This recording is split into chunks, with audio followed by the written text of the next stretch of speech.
Hey guys, this is a video on how to perform a curtsy squats.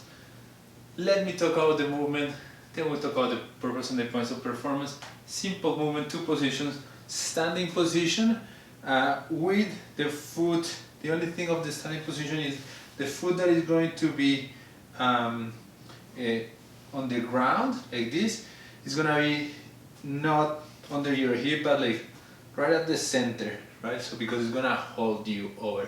So that's the first thing. This is the first position, and the finishing position is this, in which you'll see my foot stays in place and this leg is back. It can be here or there, but we want to be transverse. We're gonna be traveling in this direction, right?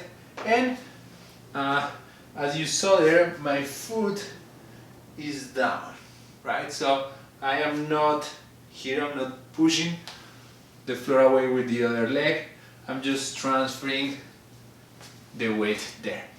Good. What does this movement do, and why are we doing it? And that will also explain you why these mechanics are important. So if you look at it, when I am in this position right here, as you'll see, my ankle is not collapsing, right? Like I have a good arch. I have 3 points of contact. This knee is traveling like a regular squat, but my hip is completely rotated internally, right? So if I were in a normal squat, the hip will be in this angle. When I'm here, the hip is in a completely different angle, right? So I go from regular squat to curtsy squat. So you see how the angle changes.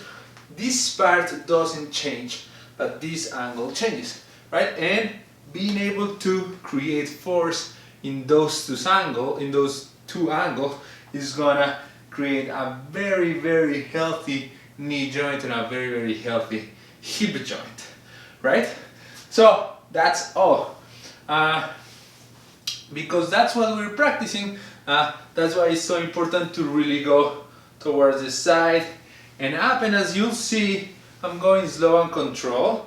And even though this leg is on the ground, I'm trying to mostly just use this leg to stand up.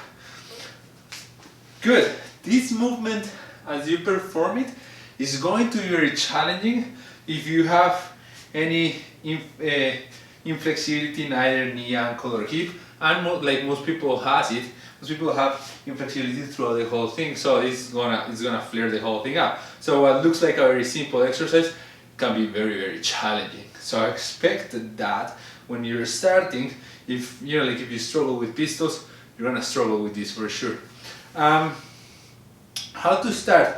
I'll start very, very little. So I will just go from here to here and then come down, and you'll see the angle of rotation is not gonna be very big, and then I'm gonna stand up, right? And then as I get more comfortable, like I can even go directly back, more in a lunge, as long as I have this hip a little bit rotated internally. I'm still practicing what I want to be practiced, right? So if I go straight down here in a lunge, that's not happening, but if I'm a little bit here, that angle is happening, and that's what I want, right? And so start easy, down and up, slow and control, and with the reps try to go a little bit farther and farther out until you can go in the air almost enough.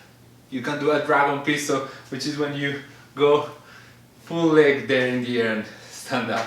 That is it, guys. Curtsy squats, super fun, internal rotation movement, internal rotation of the hip movement, awesome mobility drill, awesome strengthening drill or exercise. Remember that mobility is the conjunction of balance, strength, and flexibility, right? And so mobility, that's why it's so fundamental.